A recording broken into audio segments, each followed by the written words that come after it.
पेश करने के बाद अब प्रधानमंत्री नरेंद्र मोदी संबोधित कर रहे थे और उन्होंने कहा कि बजट के दिल में गांव और किसान बसता है और साथ ही उन्होंने कहा कि जो स्वच्छता है, पोषण है, शुद्ध जल और अवसरों की समानता है, इस पर जोर दिया गया है बजट में।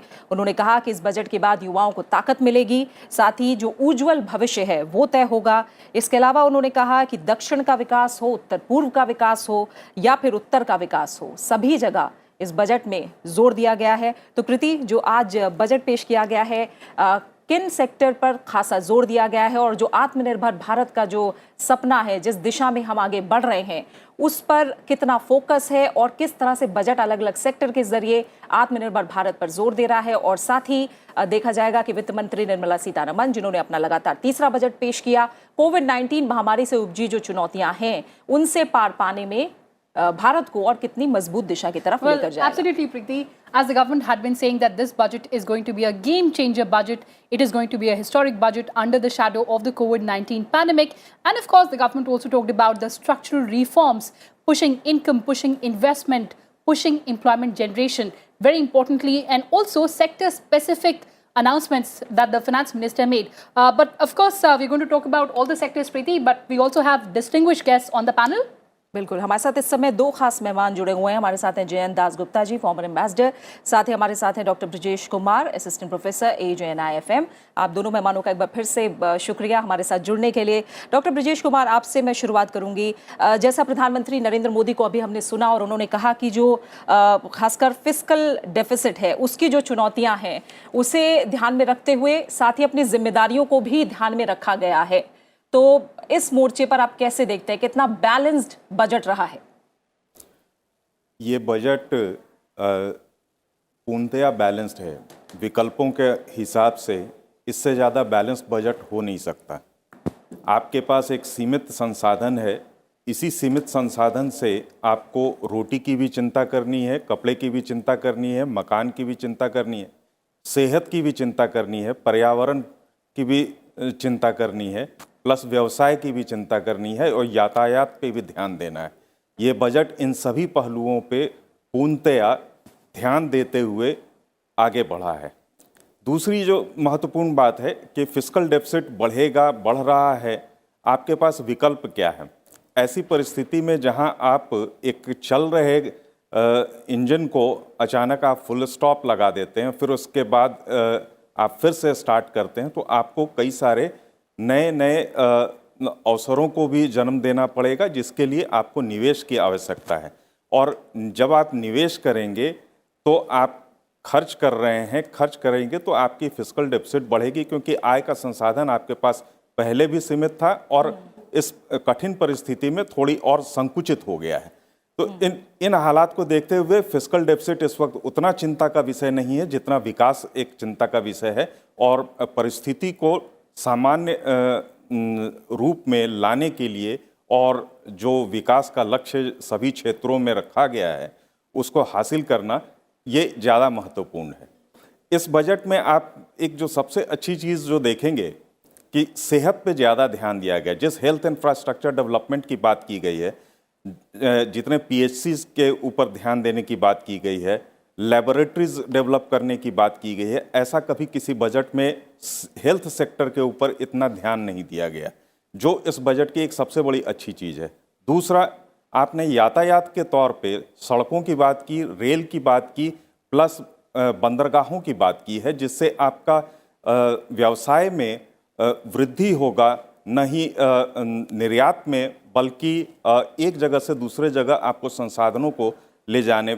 अगर जैसे आप एक सड़क जब बना देते हैं तो उसके साथ साथ आप देखेंगे सड़क के आसपास बहुत सारे नए सारे कमर्शियल्स जो है डेवलप होते हैं, इकोनॉमिक एक्टिविटीज़ डेवलप होता है। तो ये कैस्केडिंग इफेक्ट आपको इसका आने वाले समय में दिखेगा, जो फिस्कल डेफिसिट को कम करेगा। अभी वर्तमान में शॉर्ट टर्म में आपको ये जरूर चिंता का विषय दिख रहा होगा, क्योंकि अलार्मिंग फिगर है, पर लॉन्ग रन में ये हमें पॉजिटिव रिजल्ट देगा। जैसा कि बजट में भी जिक्र किया गया है कि आने वाले समय में इसे कंटेन किया जाएगा और इसका एक टारगेट 4 साढ़े 4 के आसपास लाने की कोशिश होगी, जो मुझे उम्मीद है कि हासिल हो सकता है। All right, sir, you're talking about the cascading effect, and also joining us on the show, Mr. Yudhvendra Mathur. He's a former Special Secretary of the Niti Aayog. Welcome to Rajya Sabha Television, sir. As we were talking about fiscal deficit, now industry had been clamoring that fiscal deficit shouldn't be the worry of the government, and in the budget we also saw that economic growth cannot wait, fiscal worries can wait. Your take, sir? No, thank you. Absolutely, I think it's a perfect call that has been taken in the budget. And like my earlier panelists mentioned rightly, that the correction of the fiscal deficit over the next 3 to 5 years, that path has been indicated. And this was the time when growth could not have been sacrificed. And without this extra spending, particularly on key infrastructure, which is, very rightly health, and the kind of investments that will go into rolling out a very robust health infrastructure, the aspirational India needs a very strong support in these challenging times for their health and safety. And that has been very squarely addressed. The performance as a nation on bringing down the death rate and, curtailing very tough measures, they had hurt. But I think the results are there for us to see. With the opening up of the economy in a calibrated way, those figures of GST, the overall collections have been robust. It is all indicating that the animal spirits are back. And the kind of impetus through major structural changes, a complete clear opening for capital to be injected for long-term growth enhancing through roads, highways, the ports, those 5 fishing centers, opening up the economy. The kind of vision this budget opens up, including the disinvestment of 2 banks, unheard of.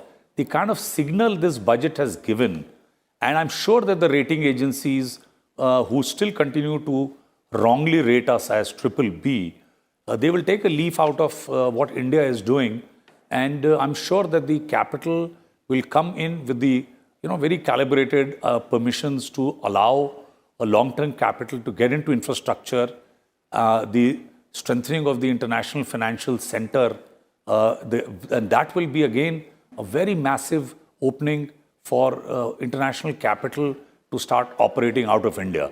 So all in all, these fiscal deficit figures are definitely not worrisome, and the double-digit growth over the next decade is what this budget has clearly now propelled. Definitely a dream budget, a once-in-a-100-year budget.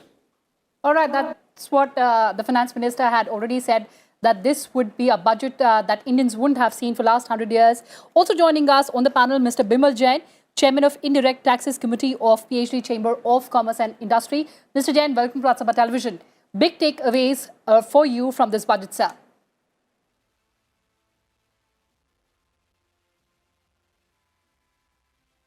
All right, there is some technical issue. Mr. Mathur, coming back to you. As you said that this budget articulated the aspirations of millions of Indians, and also talking about the 6 pillars of the budget, quickly listing them out for our viewers: health and well-being, physical and financial capital and infrastructure, inclusive development for aspirational India, reinvigorating human capital, innovation and R&D, minimum government and maximum governance. Sir, the aspirations of India, when we talk about making new India, focusing on all these sectors, do you think that this was the budget that ensured lives and livelihoods? Yes, absolutely. The concern for the common man was for the jobs to be coming back and getting back to a new normal. So this budget has opened up for various sectors. So the transformational impact of the slew of measures, even for education, connecting the skills to more fund flow, increasing the limits for borrowing, and redefining what is a small scale sector. So those are signals which are not being missed. The fine print will take days and days for many people to go through the fine print in the budget and actually see how carefully everything has been calibrated, it has been thought through. The disinvestment and the monetization of the assets is a clear signal that the earlier mistakes of construction risk to be taken by private sector has been addressed. The private sector cannot take construction risk on many infra projects or greenfield projects. But once the construction is over, those projects are delivering, give it to the private sector to manage. So that has been a very clear, like the pipelines, they will get run by the private sector, freeing up the capital to be again plowed back into new infrastructure projects. So I think the challenge of how do you address construction risk, projects get delayed, the banks don't get paid back in time, and the whole cycle gets jammed. I think what Niti Aayog and the various ministries have very carefully worked out is a full asset monetization plan with a disinvestment plan. And there are a large number of assets which will be very attractive for world over capital to flock to India. And I think the impact of actually executing these in the next 3 to 6 months will be immense. And of course, the focus has been on making India the destination for foreign investment, making it a manufacturing hub. And Preeti, the government, of course, adopted a very, very calibrated approach to this. बिल्कुल क्योंकि जब manufacturing hub बनाने की बात करते हैं, make in India को ज़्यादा से ज़्यादा बढ़ावा देने की बात करते हैं, तो डॉक्टर ब्रजेश कुमार साथ ही आ जाता है ईज़ ऑफ डूइंग बिजनेस. इसको लेकर जो बजट में प्रावधान किए गए हैं वो कितने अहम साबित होंगे आने वाले समय में? तो जो ईज ऑफ लिविंग और ईज ऑफ डूइंग बिजनेस, ये दोनों आत्मनिर्भर भारत के एक बहुत बड़े स्तंभ हैं. और जैसा काफ़ी मंचों से फाइनेंस मिनिस्टर ने, विद प्राइम मिनिस्टर जी ने, सबने कहा है कि कॉमन मैन का जीवन हम किस तरह से एड्रेस करें ईजिली. तो आप देखेंगे लेबर रिफॉर्म्स आ गए हैं. लेबर रिफॉर्म्स में भी जो इंडस्ट्रीज़ हैं उनके ऊपर कंप्लायंस कॉस्ट कम हो तो कंप्लायंस को ईजी करा जा रहा है. एक नेशनल पोर्टल बनेगा जिससे लोग डेटा पिकअप कर सकते हैं, और फाइनेंशियल इंक्लूजन और डायरेक्ट बेनिफिट ट्रांसफ़र, इनसे जो एंगेजमेंट है प्राइवेट आदमी का सिस्टम से, वो सुगम हो जाएगा. आप डायरेक्ट टैक्स में भी देखिए कितनी सहूलियत है. किसी का इनकम टैक्स जो रिटर्न्स हैं, रिफंड्स ऑलरेडी बहुत क्विक हो गए हैं. असेसमेंट्स का कोई ऐसा डर नहीं है. आप अगर कंप्लायंट, टैक्स कंप्लायंट इंडिविजुअल हैं तो आप सुगमता से अपना काम करिए, बिजनेस करिए, रोज़गार करिए. तो वो जो एक भय था, एक रिस्क था, एक एंटरप्राइज के लिए एक माहौल, एक इनेबलिंग माहौल नहीं था, मेरे ख्याल से सारे कदम उठ गए हैं. अब केवल यही बचता है कि हम एक रूपता में एक साथ मिल के अब उस एस्पिरेशनल भारत को एक एक व्यक्ति तक, एक एक गांव तक पहुंचाएं. और हम सबको कमर कसनी पड़ेगी, काम तो करना पड़ेगा. इजी रास्ता नहीं है, लेकिन जो पाथ है वो बन गया है, और हर स्तर पे राज्यों को करना पड़ेगा बहुत काम, और फिर उसके नीचे शहरों में, गांव में. तो पूरा गुड गवर्नेंस का जो फ्रेमवर्क है वो ट्रांसपेरेंट है. मिस्टर माथुर, माफ कीजिएगा, आपको रोकना पड़ेगा. इस समय वित्त मंत्री निर्मला सीतारमण प्रेस कॉन्फ्रेंस को संबोधित कर रही हैं. आइए आपको सीधा लिए चलते हैं. Secretary Expenditure, Shri T.V. Somanathan,